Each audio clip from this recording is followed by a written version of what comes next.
Pada tahun 1954, Gunung Everest setinggi 8.840 meter. 20 tahun kemudian, tingginya bertambah 8 meter. Lalu pada tahun 1999,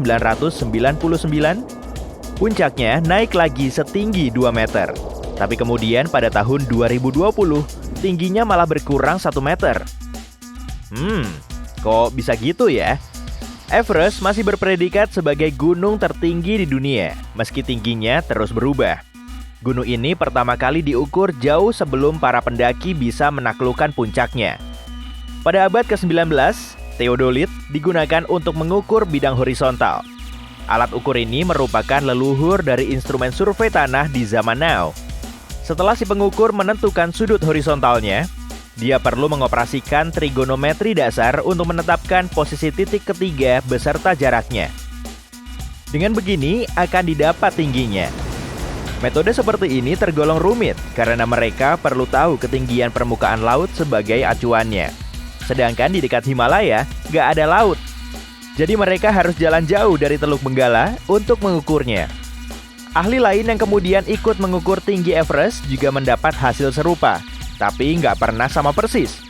Tinggi permukaan laut sangat fluktuatif karena rupa bumi terus berubah. Tentunya nggak akan mudah kan mendapatkan hasil yang akurat. Gunung Everest adalah bagian dari pegunungan Himalaya dan seluruh rangkaiannya terus meninggi sekitar setengah sentimeter setiap setahun. Tabrakan tektonik yang membentuk Himalaya mulai terjadi sejak 50 juta tahun lalu dan prosesnya masih berlangsung sampai sekarang. Akibatnya, selain bertambah tinggi, Everest juga makin rendah oleh terjangan gempa. Nah, makanya informasi yang termuat di buku geografi jadul bisa aja sudah nggak akurat. Everest merupakan gunung tertinggi di dunia kalau diukur dari atas permukaan laut. Tapi ternyata ada loh yang menyaingi tingginya. Mauna Kea di Hawaii lebih tinggi 1.220 meter dari Everest kalau diukur dari kaki gunungnya yang berada di bawah air. Antartika punya sejumlah zona waktu, lebih tepatnya ada 9. Jangan kemakan hoax ya, tembok besar Tiongkok nggak bisa dilihat dari luar angkasa. Bisa aja sih kamu melihatnya dari orbit bumi rendah, tapi di ketinggian ini pun kamu masih bisa melihat sejumlah struktur buatan manusia. Misalnya piramida agung di Giza. Dari bulan, kamu bisa melihat sejumlah vegetasi hijau di dalam bumi yang terlihat putih. Kebanyakan pepohonan akan berwarna biru dan sedikit kekuningan. Gawat, permen karetmu ketelan tuh. Haha, tenang aja, kamu nggak perlu nunggu sampai 7 tahun kok agar permen karetmu bisa keluar.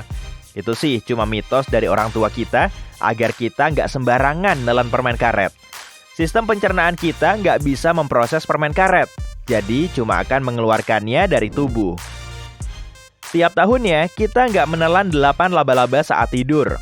Hewan ini nggak terlalu menghiraukan kita kok. Lagian nggak ada mangsa ataupun incaran yang bisa menarik perhatiannya di sekitar tempat tidur.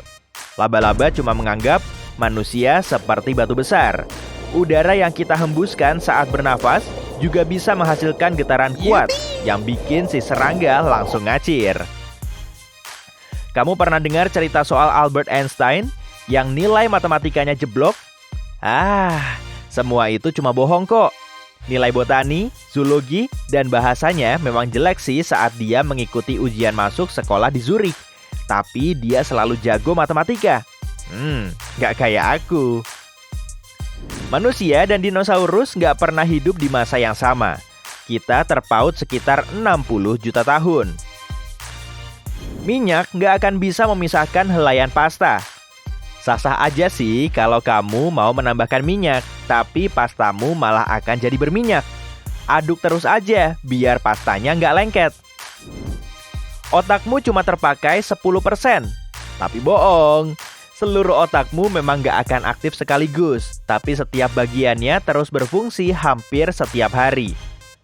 Nah, agar kamu tetap hidup, otak perlu menjalankan fungsinya dengan kapasitas penuh. Buah pisang nggak tumbuh di pohon, karena batangnya cuma berupa herba yang mirip pohon. Nanas tumbuh dari tengah helaian daun yang menempel di tanah. Meski nggak termasuk hewan terpintar, ikan mas bisa mengingat selama lebih dari 3 detik. Malahan bisa sampai 3 bulan.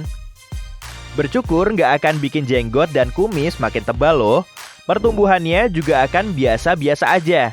Warnanya akan terlihat lebih gelap dan bertekstur, karena ujung rambut menjadi tumpul setelah dicukur. Kalau kamu penyuka kopi, tenang aja lah. Kafein nggak bikin kamu dehidrasi kok. Meski punya efek diuretik, kandungan air pada kopi punya efek sebaliknya. Jadi perutmu tetap aman. Matamu nggak akan rusak cuma karena nonton TV terlalu dekat. Cahaya biru pada layar memang bisa bikin mata perih. Tapi efek ini cuma berlangsung sementara kok. Dunia anjing nggak melulu dipenuhi dengan warna hitam putih loh. Meski spektrum warnanya nggak sebanyak manusia, mata anjing nggak cuma mengenali rona abu-abu.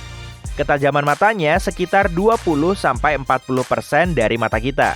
Selain itu, benda yang ada di kejauhan akan terlihat samar-samar. Meski begitu, mata anjing akan lebih awas dan peka terhadap gerakan saat cahayanya lebih redup. Kita aja nggak sejago itu loh. Makanya, anjing akan langsung gercep ya tiap kali ada paket. Lebah nggak cuma tertarik pada warna kuning. Serangga ini mendeteksi warna dengan cara uniknya sendiri. Matanya cuma mengenali warna-warna cerah seperti hijau dan kuning. Sedangkan warna gelap cuma akan kelihatan hitam. Seringnya, serangga ini akan menghinggapi bunga atau kain yang berwarna cerah. Nah, makanya kalau kamu pakai baju hijau, mata lebah akan melihatnya sebagai bunga. Hampir semua organisme di bumi punya masa hidup yang terbatas, ya kan? Tapi ada loh spesies ubur-ubur yang bisa hidup kekal. Saat dewasa, ubur-ubur ini akan kembali ke fase polip dan siklusnya terus berulang. Di antara banyak jenis beri, rupanya stroberi cuma numpang pakai nama. Para ilmuwan mendefinisikan beri sebagai buah yang punya 3 jenis lapisan. Ada kulit luarnya, bagian tengah yang berdaging, dan biji di dalam buah. Makanya, semangka, anggur, dan terong juga termasuk beri-berian. Bulu beruang kutub nggak seputih kapas. Kulitnya hitam dan bulunya bening serta berlubang. Warna putihnya dihasilkan dari pantulan sinar matahari yang mengenai bulu, lalu terjebak di bagian yang berlubang ini. Lalu terciptalah efek luminesensi. Selain itu, partikel garam yang menempel pada bulu juga akan menyebarkan cahaya. Di lingkungan yang berwarna kuning, bunglon akan berubah jadi kuning. Nah, kalau lingkungannya diganti merah, warnanya juga akan jadi merah. Tapi sebetulnya, perubahan warna ini bukan untuk menyesuaikan diri dengan lingkungan. Warna kulit bunglon dipengaruhi oleh mood, jumlah cahaya, dan suhu. Kalau warnanya kuning cerah, kemungkinan si bunglon sedang marah. Leher jerapah dan manusia sama-sama sebanyak 7 ruas. Tapi umumnya, leher kita cuma sepanjang 10 cm, sedangkan jerapah hampir 2 meter. Penutup mata yang dipakai bajak laut bukan untuk menutupi bola matanya yang copot, tapi agar penglihatannya lebih awas saat malam hari. Ya, mau gimana lagi kan? Dia harus tetap siap siaga mengamati detail di sekitarnya. Kebanyakan orang mengira di Mars cuma ada gurun gersang, padahal di sana juga ada air. Para ilmuwan telah menemukan hamparan danau air asin di bawah es, tepatnya di kutub selatan Mars. Kelelawar tidak buta, tapi ukuran matanya memang kecil. Penglihatannya saat siang hari juga kurang awas. Pastinya nggak setajam dan sepeka kita. Tapi uniknya, penglihatannya ini bisa beradaptasi dengan berbagai kondisi. Dan nggak seperti kita, kelelawar bisa melihat dengan jelas saat malam hari. Lubang hitam nggak bisa diamati dengan mata telanjang.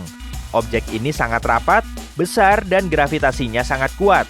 Saking kuatnya, cahaya pun nggak akan bisa lolos dari jeratannya. Nah, bagian pusatnya disebut horizon peristiwa. Area ini dikelilingi cincin bercahaya yang terbuat dari batu, reruntuhan, dan debu antariksa. Bentuknya terlihat sangat jelas. Malahan, para ilmuwan sudah berhasil mengabadikannya dalam bentuk foto. Islandia nggak sepenuhnya tertutup oleh es. Saat musim dingin pun, pesisirnya nggak diselimuti es. Meski terdapat gletser, di sana juga ada banyak geyser dan gunung berapi aktif. Pada tahun 2010, salah satu gunung berapinya kembali aktif dan menyemburkan banyak sekali abu ke angkasa. Akibat kejadian ini, perjalanan udara di seluruh Eropa harus dihentikan selama beberapa hari.